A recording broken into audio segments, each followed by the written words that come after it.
Muy buenos días, un gusto estar compartiendo esta mañana aquí con ustedes. Para nosotros es un día muy especial, estamos en el marco del mes de la salud mental y hemos planificado una serie de actividades incluidas este Facebook Live, que es el primero para nuestro hospital Mario Mendoza, el cual funcionamos y servimos. Y un tema que es de alta importancia debido a que ya de todos es conocido como es una condición que afecta a gran parte de la población y que sus consecuencias son muy impactantes, son muy duras. Entonces el tema, sí tengo que aclarar que para abordar el tema de la prevención del suicidio hay que verlo desde varios enfoques. Hoy nos vamos a posicionar el enfoque de lo que sería personal de salud atendiendo desde el enfoque de comunidad y también de lo que sería el personal de salud, cada uno involucrado a nivel clínico en sus diferentes unidades, desde centros de salud hasta hospitales o clínicas. Bien, la situación es que tendríamos que enmarcarnos en tres puntos importantes, que serían 6 puntos importantes, que serían los siguientes. Es importante recalcar que tenemos que ver esto como un esfuerzo sumamente crítico, que tenemos que manejarlo desde diferentes niveles, ¿verdad? Estoy hablando del nivel comunitario, del nivel individual y el nivel social. Este problema de salud mental no se puede manejar solamente desde la visión clínica en las consultas. Es sumamente importante poder dar ese apoyo al venir a una consulta, pero la atención no puede cifrarse solamente a nivel clínico. Tiene que ser también extendida la atención desde la sociedad y desde el nivel comunitario, ¿verdad? Es sumamente importante reconocer ese punto. En relación a eso, entonces tenemos que plantearnos estrategias claves para la prevención. Vamos a hablar de 6 estrategias. Una de ellas es la educación y la concienciación de las personas. Luego está el apoyo emocional y terapéutico, que vendría siendo lo que se da precisamente al venir a la clínica, y el entorno seguro, que es un punto donde tenemos que prolongar nuestra atención y darle apoyo. Aparte de eso, también está la intervención directa cuando sea necesario, poder hacer intervenciones no solo con la persona que sufre de esta situación, sino también incluso con su familia. Y por otro lado, ya a nivel más macro, a nivel más grande, la promoción de políticas públicas encaminadas a abordar el tema y el apoyo a supervivientes y familias. Hablando de cada uno en sí mismo, tendríamos que ver que si hablamos de educación y concienciación, tenemos que ver cómo podemos trabajar en esa promoción de la salud mental, educar a personas sobre la importancia de la salud mental en sí misma y reducir el estigma asociado a los trastornos mentales. De hecho, actividades como estas, podcasts y otras actividades que se pueden hacer en la web, en la red y también, por supuesto, a nivel comunitario y clínico, son sumamente importantes.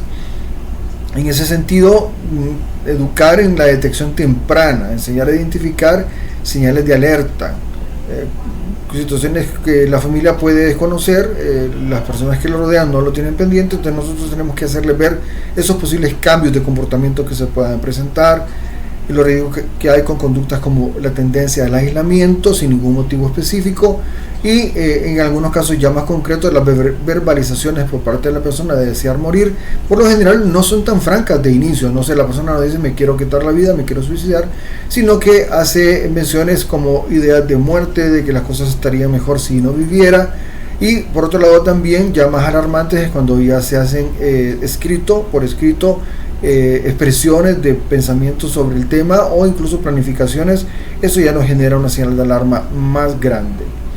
Y por otro lado hablábamos de ese apoyo emocional y terapéutico que tenemos que visualizarlo con líneas de ayuda, ¿verdad? ¿Cómo podemos nosotros promover esas líneas de apoyo telefónico de emergencia donde las personas puedan hablar con consejeros entrenados?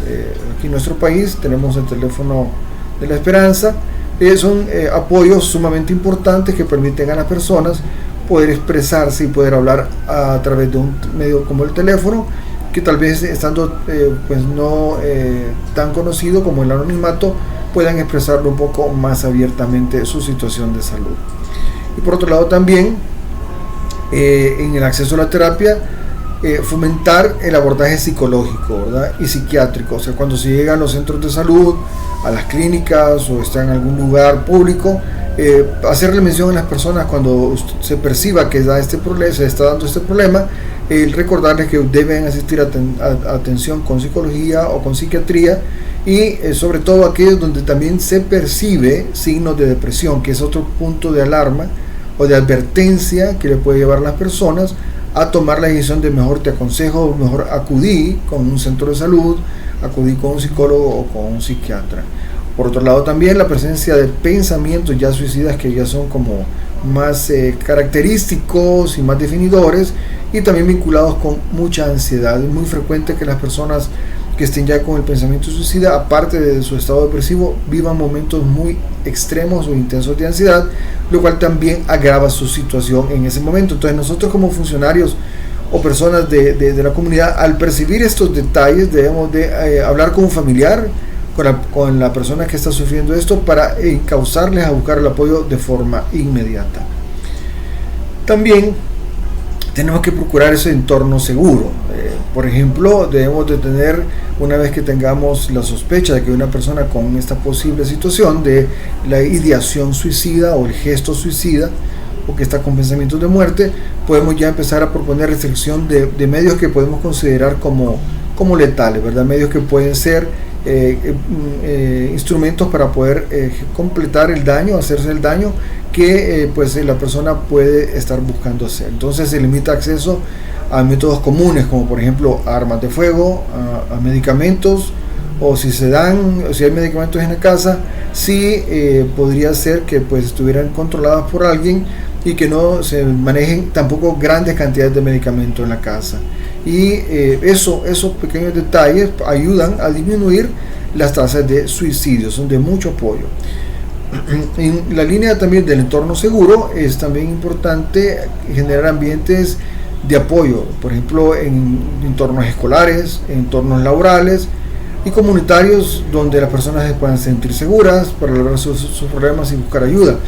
De todos es sabido, ¿verdad?, la dificultad del estigma de vivir una situación de salud mental, y que eso pues limita mucho a las personas a poder expresarse. Si incluso hasta en la propia casa hay dificultades para las personas expresarlo, porque a veces se generan en su propio hogar opiniones de crítica, opiniones de que son débiles, de que por qué no mejoran. Entonces esto es un tema bastante delicado, y procurar pues ya desde el enfoque de lo que sería la atención en los niveles desde primario y del apoyo en educación, cómo poder generar estos grupos, estas situaciones donde las personas puedan sentir que puedan hablar y que puedan sentirse libres para poder expresarse sin temer ser juzgados. Por otro lado también se habla acerca de las intervenciones directas, como la idea de crear capacitaciones en intervenciones en crisis, ¿verdad?, para a los profesionales que puedan estar ante la posibilidad de ver alguna situación, algún caso, ellos tengan un manejo mínimo de la situación, que tengan una orientación. Es muy importante aclarar que aquí frases pueden ser muy hirientes, hay que tener cuidado cómo se habla con una persona en esta situación. El poder propiciar ideas de autoculpa en las personas, si el que atiende a la persona que le escucha no sabe decir la situación de forma correcta, puede entonces afectar. Entonces, intervenir en esta área de las personas que tienen esa intervención directa, y que se haga eficazmente en aquellas personas que están mostrando pues señales de crisis, es de un pronóstico mucho mejor para las personas que sufren esto, porque puede ser atendido de forma más eficaz y más eficiente, y puedan ser de beneficio para las personas que sufren este problema. También, no solamente esa intervención inicial de ser asertivo en lo que se le dice a la persona, cómo se le escucha, cómo se le atiende, sobre todo se le escucha, también hay que dar un seguimiento de apoyo, ¿verdad?, para asegurarnos que las personas que detectamos que están en riesgo sean atendidas y se les dé un seguimiento adecuado. O sea, no dejarlas a medio camino, fueron a una consulta y nunca más volvieron a ir, sino tal vez tratar de facilitar ese apoyo a largo plazo después de una crisis, porque incluso después de un intento, las fechas posteriores son fechas críticas también por la reincidencia en esta situación del intento. Por lo tanto, es importante darle ese seguimiento adecuado. En cuanto a ya niveles más complejos, de mayor complejidad, como a nivel de políticas públicas, se debe trabajar en la línea de poder facilitar la creación de políticas a nivel de salud mental pública, ¿verdad?, que promuevan por un lado la salud mental y proporcionen recursos adecuados para su tratamiento. En este momento, precisamente con todos estos medios que estamos haciendo, vivimos un momento bien importante en nuestro país, en el cual pues tenemos el apoyo de las instituciones gubernamentales, la Secretaría de Salud, instituciones afines también internacionales e instituciones también del país, de personas que están en esta línea de poder apoyar a las personas con problemas en su salud mental. También trabajar en iniciativas de prevención, fomentar por ejemplo programas nacionales o locales de prevención del suicidio, hacer como una especie de semana como estamos haciendo ahora, o mes de la salud mental, y involucrar a personas de la comunidad y sobre todo que puedan identificar cómo son las características de las personas que viven esta situación y puedan ser facilitadoras de tal manera que ayuden a la persona a buscar la atención si viven una situación de riesgo. Por otro lado, también hay que dar apoyo. Mencionaba que el periodo ya posterior a una situación de suicidalidad, o sea, gesto, intento, es importante darle apoyo en dos líneas. A las personas que pasaron este evento, hay muchos pacientes lo que vive es que se autoagrede, se automutila, sobre todo muy frecuente en edades jóvenes, o hacen intentos que pues son fallidos y que ellos sobreviven. Es importante dirigirse a ellos, y no solo a ellos, es importante involucrar a la familia. Un grave error que se puede cometer es, si bien hay que respetar la privacidad del paciente, su secretividad médica, su secretividad clínica, y ser muy confidentes, guardar la confidencialidad de sus datos, eso no nos exime de poder manejar la información con la familia. De hecho, cuando se hace el abordaje terapéutico, en el caso de los que lo realizamos, le advertimos a las personas que sufren esta situación de la suicidalidad, del evento de todo el fenómeno del intento suicida y gesto suicida, que este dato de la posible situación que pueda darse es el único que nos exime de no guardarlo en secreto médico, y se compromete uno con el paciente, con la persona que está recibiendo atención, a brindar la información con alguien que el mismo nombre o que sea una persona con alta responsabilidad, porque no podemos dejar a la familia fuera de esta situación. Entonces, no solamente informarles, sino que proveerles todas las medidas y cuidados como espacios para poder abordar estos temas, compartir con la familia estas situaciones y recibir el apoyo emocional. No solo informarles, sino que también ellos, los familiares, pues también se ven impactados por estas situaciones y deben recibir también un apoyo para poder sobrellevarlas. Por otro lado, también se deben trabajar en campañas de sensibilización, involucrar a las mismas personas que han sobrevivido a un intento suicida, de ser posible, si están en la posibilidad de poder sumarse, obviamente dependiendo de su estado de salud mental y general, y a las familias de ellos, para aumentar la conciencia y promover un cambio en esa forma en la que se percibe el suicidio, ¿verdad? Que se puede percibir de una forma muy dura para las personas que lo viven y son criticadas precisamente por desconocer la realidad del tema y perder esa percepción correcta sobre cómo poder brindar el apoyo, de cómo poder brindar la ayuda a las personas que viven en la situación de el intento suicida y todos los fenómenos conexos.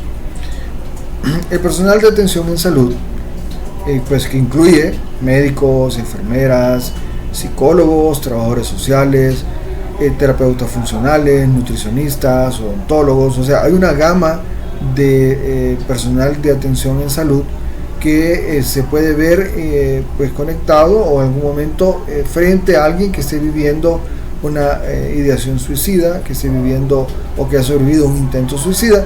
Entonces, todas estas personas que juegan un papel fundamental deben de ser entrenados precisamente en atención y sobre todo en la prevención del suicidio. Tienen que tener información bastante buena sobre este tema para poder apoyar a los familiares. Por otro lado también, las formas en que se puede contribuir en la prevención del suicidio, del intento suicida. Y número 1 es la educación y capacitación del personal, como mencionaba recientemente en la imagen previa, en la detección y evaluación temprana cuando llega a consulta, porque pareciera no ser posible, pero puede darse con cierta frecuencia que la persona llega a consulta y no logra hacer un contacto, una buena empatía con la persona que la atiende, y no habla sobre el tema que está cargando sobre su persona, sobre sus hombros, que es la idea de muerte, la idea de suicidio. Entonces es importante esa detección temprana, y no estoy hablando del psicólogo o psiquiatra, estamos hablando en la red de atención, donde se le pueda percibir, o incluso desde casa en adelante, ¿verdad? Entonces, volvemos al punto, una vez que se detecta, tenemos que crear un entorno seguro en ese hogar, en ese lugar donde trabaja, también en el lugar donde llega a consulta, y darle el apoyo requerido. También preparar a las personas que están en primera línea sobre el tema a la formación e intervención en crisis. Es sumamente importante esto, porque le permite al paciente, al usuario, de que pueda recibir una atención adecuada y que pueda ser apoyado en el momento que vive su crisis. Por otro lado, en qué momento se deben derivar a especialistas y coordinar esta atención de manera tal que la persona logre recibir ese apoyo, ya sea por el psicólogo, ya sea por el psiquiatra, que le va a tener que atender, sabiendo que se da toda una serie de situaciones de apoyo previo que facilitan su atención. Eso, así viéndolo, en el momento actual, lo que nosotros vivimos está más enfocado en la parte clínica, precisamente cuando se llega ya a la derivación a los especialistas, y por ahí se empieza a plantear de que ahí está empezando la atención. No, la atención empieza desde antes, desde que la persona es detectada, de que la familiar se da cuenta de lo correcto con que debe dirigirse esa persona, de cómo procurar todas las medidas de seguridad, y lo que no sepa, pues acudir con las personas capacitadas sobre el tema para poder darle ese apoyo. También, como lo mencionábamos ya también previamente, la educación, pero no solamente, aquí sí salimos un poco del ambiente clínico, del ambiente de atención asistencial, y también nos dirigimos a la familia. O sea, hay que darle una educación tanto a la persona con la situación crítica de la ideación suicida, como la familia también, y el intento suicida. Y la familia, por supuesto, debe de sumarse a esa formación. Evitar que la familia misma sea la generadora en casa de los comentarios, de los tratos inadecuados que marcan a la persona, que le hacen sentir estigmatizada y que le hacen sentir que no tiene una solución. Por otro lado, igual se refuerza el darle seguimiento. Estas situaciones no son tipo una lesión, me golpeé, ya me dieron las indicaciones y ya estoy con el medicamento y ya me voy recuperando. Esto se requiere un seguimiento continuo. Se requiere también, por supuesto, el apoyo de las personas indicadas, especialistas del área, que puedan hacer el abordaje psicoterapéutico agregado al psicofarmacológico para ayudar a estas personas en este periodo difícil. Por otro lado también, no podemos dejar de lado que siendo esto una atención que sí genera algún nivel de tensión, algún nivel de estrés, las personas que estamos en el mundo de la atención de este tipo de condiciones, del problema de enfrentar personas que han hecho un intento suicida o que están pensando en el mismo, hay que trabajar la prevención del burnout, la prevención de la persona que se ve agotada, se ve quemada en el ejercicio de su profesión, apoyando esta situación. Porque a veces pues se dan situaciones muy dramáticas, muy intensas, que la persona tiene que apoyarse para poder darles la salida correcta y que no la afecten en su salud.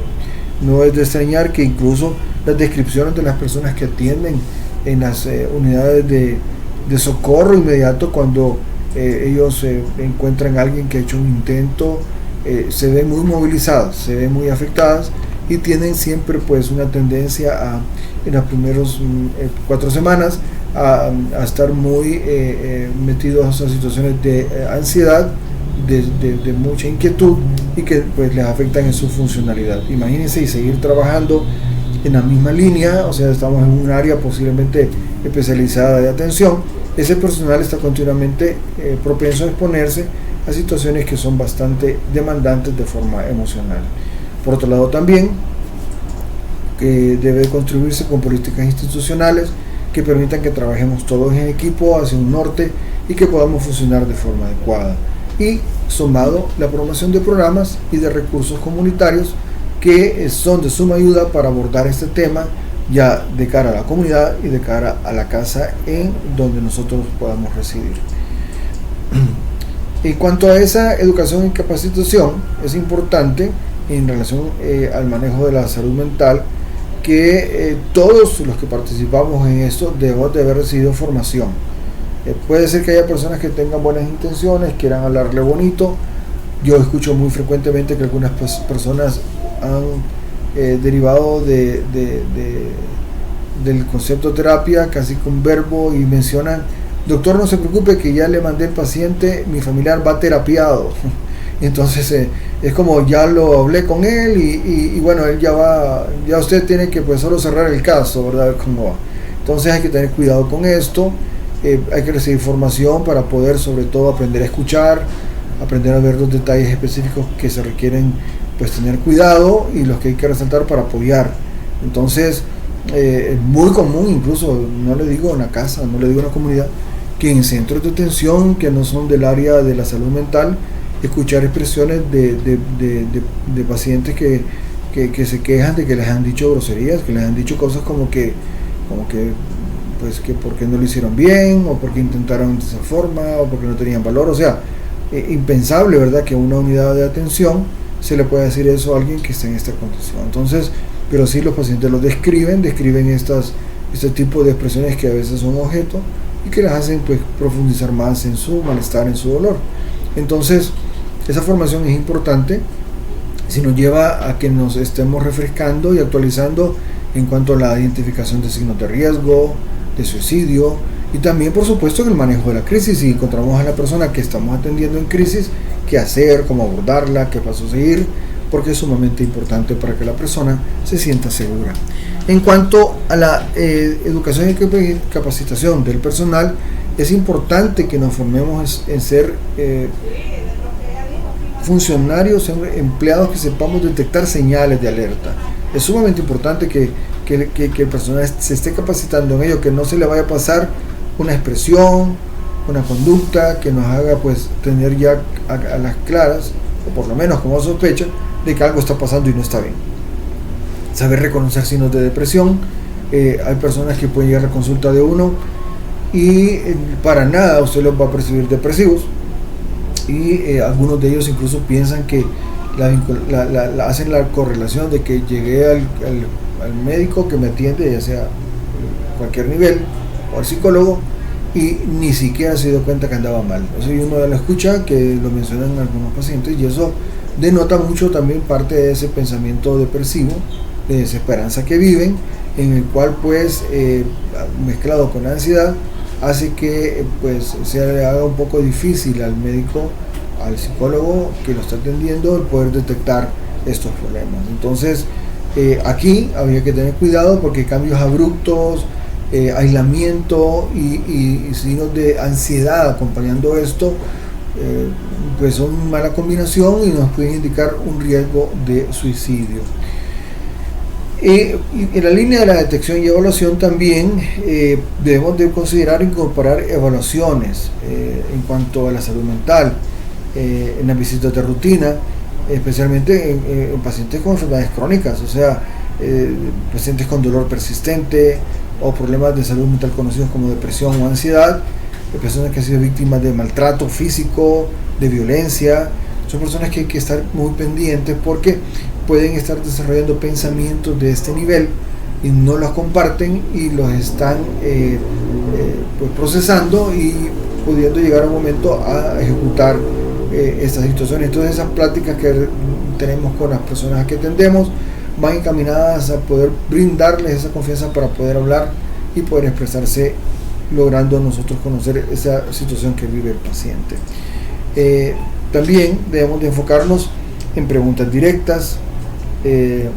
No debemos dudar en preguntar sobre los pensamientos. O sea, sé que es un tema delicado, De repente en la consulta general, como pues que no es frecuente que se pregunte, pero si usted mira a una persona con ansiedad, mira a una persona con depresión, mira a una persona que ha sido víctima de maltrato, de abuso, de violencia, o que ha vivido eventos traumáticos cercanos en su vida o lejanos incluso, esa es una pregunta que no se puede dejar de lado. Siempre preguntar: ¿ha tenido usted pensamientos o ideas de morir?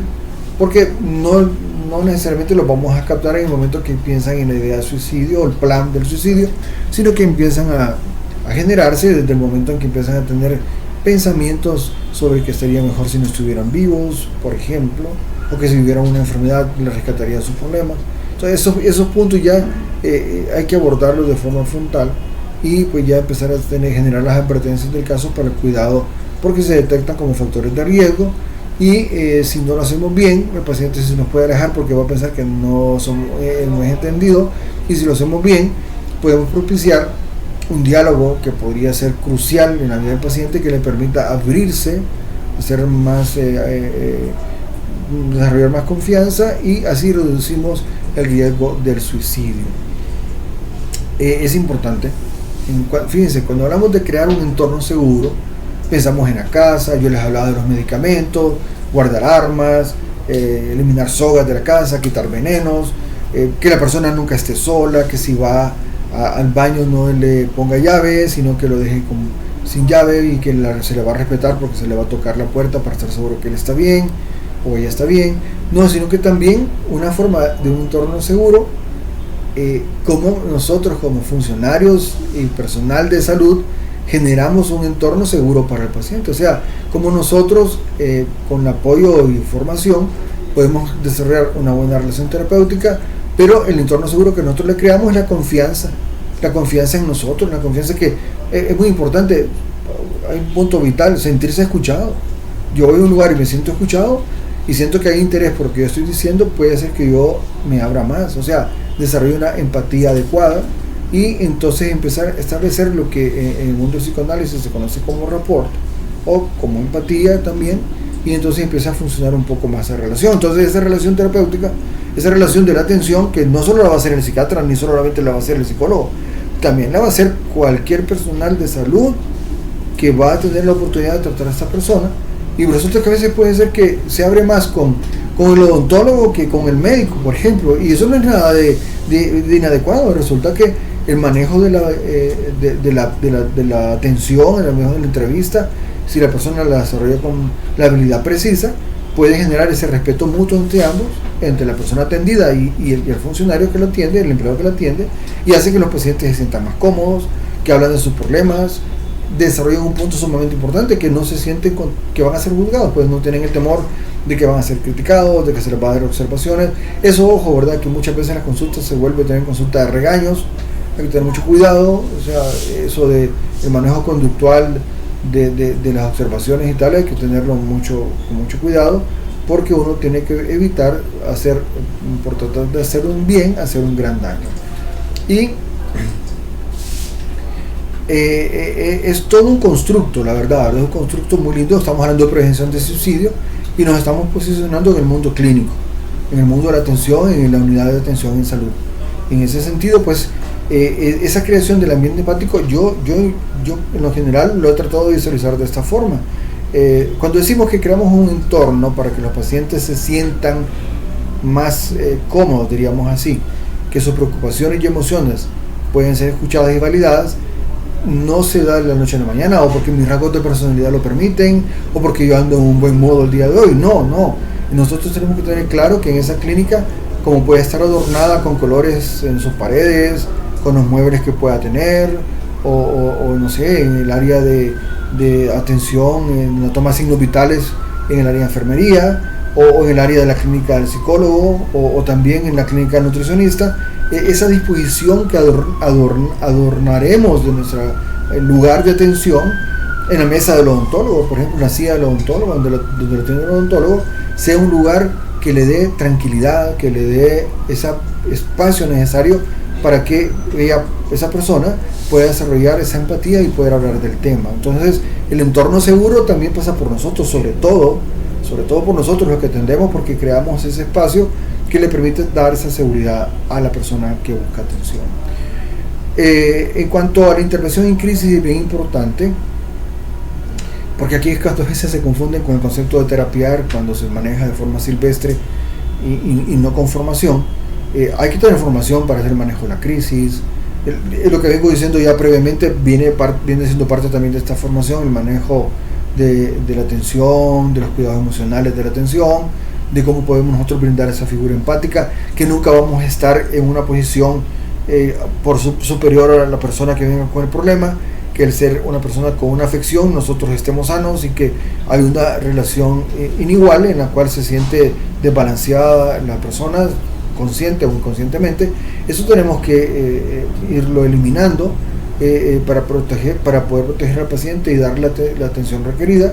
Y cuando hablamos de protocolos que sean claros para manejar situaciones de crisis, pasa también por la atención de calidad que le demos a la persona, el espacio que le brindemos y también los conocimientos que tenemos que tener. O sea, obviamente yo no estoy pretendiendo que todas las personas involucradas en atención van a manejar un estándar de conocimientos como por ejemplo la intervención en crisis, las valoraciones inmediatas de riesgo, cuando considerar que es de emergencia y tal, pero sí tenemos que tener nociones. O sea, tal vez la atención al final va a ser de un psicólogo o de un psiquiatra cuando la persona llegue muy en estado crítico, pero en las fases iniciales sí tenemos que saber reconocer qué está pasando a la persona, determinar si está en una situación de emergencia o no. Por ejemplo, que encontremos que tiene una nota a esa persona, una nota por escrito donde está dejando herencia o dejando... Esa es una advertencia grave. O sea, eso, si lo encuentra el odontólogo o lo encuentra el nutricionista, tiene que saber que inmediatamente tiene que referirlo a una atención con un médico especialista, que es en este caso el psiquiatra, o con un psicólogo. Entonces es bien importante, y también en el ambiente ya clínico, el saber cuándo hay que hospitalizar a la persona, en qué momento hay que tener esa precaución, porque si se va del área de emergencia donde está siendo atendido o de consulta externa, puede salir a cometer una situación que acabe con su vida. Entonces el tener esa sospecha, el tener esa formación para poder sospechar que vale en ese instante mejor plantear una hospitalización, aunque incluso se niegue el familiar o el paciente, eso puede hacer la diferencia entre que esta persona esté bien, que viva, o que pues cometa el suicidio. Eso es bien importante. Entonces hay que tener también como esa formación en la planificación de todos los detalles que hay que darle seguridad al paciente. Por ejemplo, hablar con la familia y orientarla qué hacer en una situación crítica, a dónde dirigirse cuando lo miren mal. Tienen que plantearse por parte de las personas que ya manejan de forma especializada este tema, el planteamiento de los contactos de emergencia, que sepan dónde llamar, qué personas son las que van a estar pendientes de esas llamadas, y cómo también se va a platicar y se va a poder orientar en la situación de los medios que son letales y cómo manejarlo, ¿verdad? Cómo poder manejarlos. Entonces esa consejería, esa situación de psicoeducación, más que consejería, una psicoeducación, va encaminada desde el nivel de entrada del paciente al hospital o a la clínica o al centro que sea de atención. Ya se le va brindando advertencias de cómo tener cuidado, de cómo cuidar a la persona, ¿okay? Y cuándo derivar a nivel ya de especialidad, a nivel de las personas que tienen que tratar las situaciones ya en un momento más crítico. Entonces nosotros, si estamos ubicados en la línea de atención, debemos de no ser obstáculos en esa derivación rápida y eficaz, ¿verdad? A las personas calificadas, psiquiatras, psicólogos y u otros especialistas de salud mental que también hacen un apoyo psicoterapéutico para poder hacer un manejo en ese caso y en ese momento inmediato e intensivo, ¿verdad? Que se pueda brindar esa situación de el apoyo preciso en el momento preciso y que no vaya a haber una situación crítica, que la persona salga de esa consulta y vaya encaminándose a hacer lo que se había detenido por ir a recibir atención y no fue escuchado, no fue entendido y no se le dieron las respuestas correctas. En otro lado también de orden de cosas, debemos de tener presente algo. No podemos visualizarnos en la atención al paciente en salud mental y particularmente también en las personas que viven el fenómeno de la suicidalidad, pensar que lo podemos hacer solos. O sea, ese enfoque no es el ideal. Pues si nos toca en ese momento, pues hay que hacerlo, ¿no? O sea, no hay nadie más que la atienda, ya lo atenderé en mi área particular de atención, pero siempre tenemos que tener nuestra mente dirigida al trabajo interdisciplinario, o sea, cómo trabajamos como equipo. Ese equipo es un equipo multidisciplinario que está formado por diferentes expertos en diferentes áreas, del área de la psicología, del área de la medicina, del área de la terapia funcional, del área de la nutrición, del área de trabajo social. O sea, todas estas personas tienen que involucrarse para trabajar como un equipo que le va a dar la atención integral, con ese enfoque integral y coordinado de la persona que está en tratamiento. O sea, esta es la mejor vía para responder. Los datos estadísticos lo confirman. Las atenciones multidisciplinarias, con equipos multidisciplinarios, favorecen un mejor pronóstico para las personas que viven el fenómeno de la suicidalidad. En cuanto a darle continuidad a la educación, tanto al paciente como a su familia, quiero recalcar la importancia sobre proveer a las personas educación sobre el tema, lo que llamaríamos tal vez algunos infográficos. Podríamos hablar de poder hablarlo al momento de llegar a consulta, que va dirigido a los pacientes y sus familias. En este punto es bien importante porque sabemos que las atenciones nuestras están enmarcadas precisamente por la cantidad y volumen que tenemos de personas que llegan al consultorio, la dificultad en cuánto tiempo de poder darle atención a la gente y vaya a poder satisfecha. La misma gente se desespera si un colega se tarda o una persona que atiende en algún área se tarda mucho con el otro y se pone pues un poco indispuesto, ¿no? Pero aún así es importante que se le pueda dar a esa persona no solo la información, sino el tiempo necesario para ser escuchados. Y aquí entra el factor familia. Esas personas que van a buscar atención a veces vienen con un familiar y no los hacemos entrar, o no les platicamos al final de la sesión, o no les escuchamos la parte que tienen que hablarlo, y eso es sumamente importante que tomarlo muy en cuenta, porque como les decía, para poder solventar y ayudar en esta situación se requiere no solo el apoyo multidisciplinario desde el ángulo de los clínicos, de las atenciones de salud, sino también como un poco reproducir en casa, como todos en casa pueden contribuir de una forma también pues de varios enfoques, de varias familias, amigos y tal, para ayudar a esta persona a mejorar. Entonces es importante que todos conozcan signos de advertencia y cómo buscar ayuda, o sea, hacia dónde debo dirigirme, a quién debo de llamar, a dónde debo de llevarlo, para que esta persona pueda recibir atención. Estos detalles hay que informarlos. O sea, el personal de atención en salud tiene que ser formado para que pueda brindar esta información y que lo pueda reproducir con el paciente y la familia y con cualquier otra persona que sea de influencia a nivel social, que pueda permitir difundir esta información. Se debe trabajar ahora aprovechando la tecnología, fortalecimiento de redes. Estamos hablando tanto a nivel tecnológico, la comunicación a través de los medios pues, pertinentes, el celular, WhatsApp y otras situaciones, y también en tiempo real el fortalecimiento de redes de apoyo, como lo mencionaba anteriormente, para involucrar a la familia, para involucrar amigos en el proceso de recuperación. O sea, proporcionar siempre la orientación pertinente sobre cómo se puede y se debe de apoyar a una persona en riesgo de suicidalidad. El seguimiento post-crisis, sumamente importante. Podríamos considerar que la persona que atendemos en salud, podríamos decir, bueno, ya se calmó todo el pensamiento de ideación suicida, pareciera que el paciente ya nos está refiriendo que si bien por otro lado hizo un intento, pero lo sobrellevó, se le rescató, se le está atendiendo. Ese seguimiento post-crisis es bien delicado, porque no es que ya lo rescatamos, sino que si no le damos el seguimiento y nos aseguramos de ese seguimiento, pueden haber crisis a futuro. O sea, es importante darle una recuperación total, así como cuando se va a fisioterapia, por cualquier dolencia física, por cualquier afectación, sabemos que no salió después de una fractura o un esguince de una persona y el día siguiente anda corriendo en la calle. Sabemos que hay que darle un seguimiento, tiene que ir con el terapeuta funcional y tiene que darle toda la atención requerida para que en un periodo de tiempo pueda vivir una recuperación mayor. Pues tal cual en esto y mucho más fino. Imagínense, estamos hablando de la mente, una estructura funcional que es muy delicada. O sea, recuperarla no solamente es en el no pensar que hay síntomas, hay que recuperar la red de atención, recuperarlo dentro de la red de atención, asegurarnos que no esté viviendo aislamiento, asegurando que esté siendo apoyado por personas que le rodean. Entonces todo esto ayuda a la mejoría, ayuda a nosotros para evaluar el estado del paciente, que no solamente es lo que tenemos enfrente, sino todo su entorno social, y ajustar el tratamiento que sea necesario.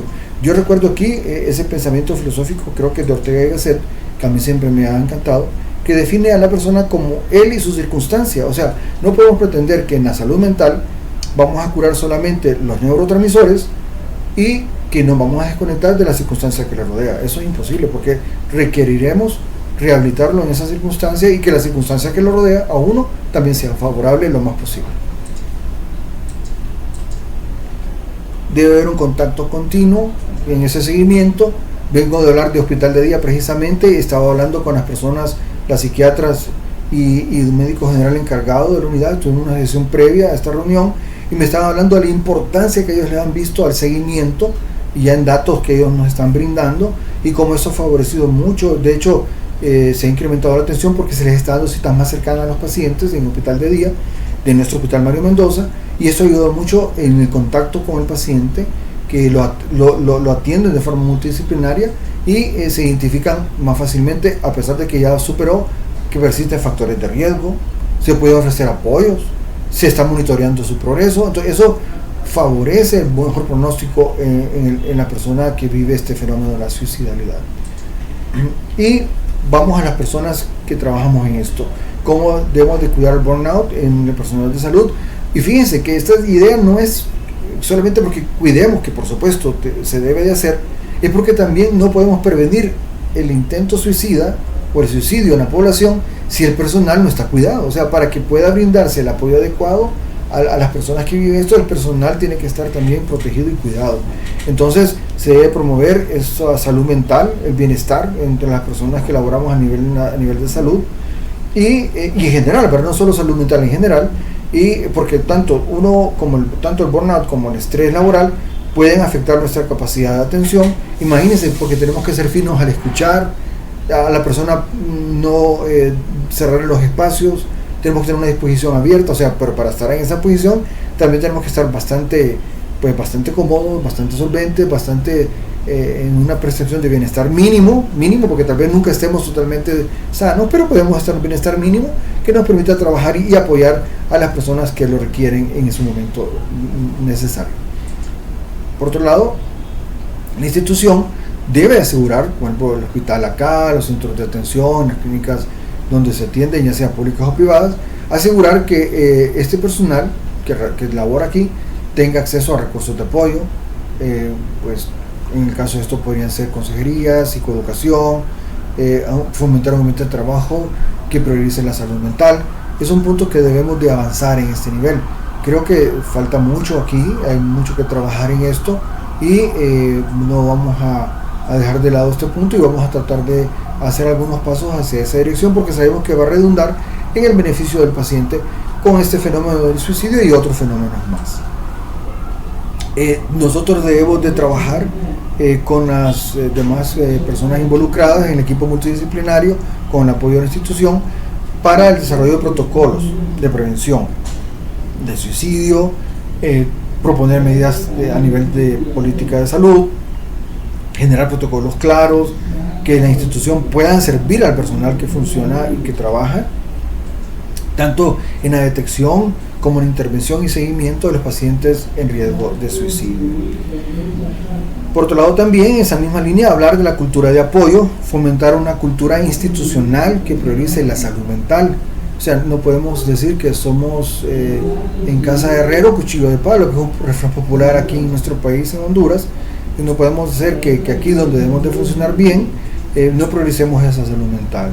Entonces debemos de promoverla para que las personas que aquí atendemos podamos darle el mejor apoyo a las personas que vienen por problemas, entre ellos pues el suicidio o el intento suicida, para poder tener de esa manera, junto con la familia, junto con la sociedad, una responsabilidad compartida. O sea, todos vamos a involucrarnos para hacerle frente a este tema. Es muy importante también la promoción de programas, ¿verdad? Y de tener una extensión a la comunidad. De hecho, esto que estamos haciendo con Mario Mendoza hoy, de iniciar estas sesiones a nivel de la web, a nivel de Facebook, va encaminado precisamente a lograr eso. Si bien va dirigido al personal de salud, la idea es que también va en la línea de poder llegar más a la comunidad, generar apoyo de esas líneas de ayuda, a los grupos de apoyo, a los centros de crisis, para poder llevar ahí, una vez que salgan de la institución. A nosotros como hospital no nos interesa manicomializar la gente, sino que puedan ellos retornar a su comunidad y a su familia de ser necesario. Debemos de participar en campañas, involucrarnos en ellas, locales, internacionales, el Día de la Salud Mental, el Día de la Depresión. O sea, debemos ser bien proactivos en esto y para tratar juntos todos la prevención del suicidio y aumentar conciencia, o sea, reducir por otro lado también el estigma y favorecer la salud mental en la población. Conclusiones. Uno muy importante: el papel del personal de atención en salud es crucial en la identificación temprana, en la intervención y apoyo continuo a personas en riesgo de suicidio. Esto es un punto bien importante, es una personal crucial para poder atender en esto. La otra conclusión, al adoptar un enfoque proactivo y también comprensivo, podría verse hasta compasivo, pero es comprensivo, puede ayudar a salvar vidas. O sea, esa actitud que uno pueda tener de ser más empático en la atención, de estar abierto a que las personas puedan expresarse, puede promover una mejor salud mental en la persona que tenemos enfrente, que estamos atendiendo en nuestra área de trabajo, como prolongación a la comunidad. Y por último, la conclusión final: todas las estrategias que podamos diseñar deben estar combinadas con el enfoque comprensivo y sin juicios. O sea, nosotros no podemos hacer eso. Son y deben ser fundamentalmente dirigidas para reducir las tasas de suicidio, en el caso que abordamos hoy, y ayudar a quienes están en riesgo, impidiéndoles pues que tomen el camino que les lleve a completar el suicidio. Con esto concluyo. No sé si habrá alguna otra oportunidad de algún comentario, y les confirmo también que vamos a tener el viernes 27 de septiembre vamos a tener una continuación, ya un enfoque más dirigido a nivel clínico, médico, hospitalario. O sea, vamos a enfocarnos un poco más, porque como ustedes notan, en este día de hoy esta reunión fue más encaminada a venir desde la comunidad hasta un poco ya dentro del mundo de la atención en salud.